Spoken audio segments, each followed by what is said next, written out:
સાબરકાંઠાના ઈડરમાં બની અકસ્માતની ઘટના હિટ એન્ડ રનની ઘટના બનતા આસપાસના લોકોમાં પણ ભય જોવા મળ્યો। ઈડર અંબાજી સ્ટેટ હાઈવે પર હિટ એન્ડ રનની ઘટના ઇકો કાર ચાલકે લારી ધારકને ટક્કર મારી દીધી।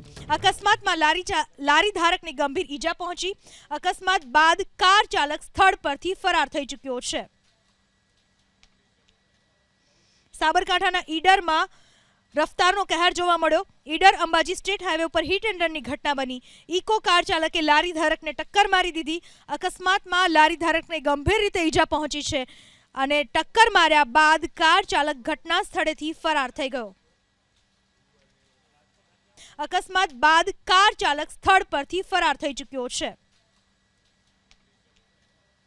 સાબરકાંઠાના ઈડરમાં રફતારનો કહેર જોવા મળ્યો। ઈડર અંબાજી સ્ટેટ હાઈવે પર હિટ એન્ડ રનની ઘટના બની। ઇકો કાર ચાલકે લારી ધારકને ટક્કર મારી દીધી। અકસ્માતમાં લારી ધારકને ગંભીર રીતે ઈજા પહોંચી છે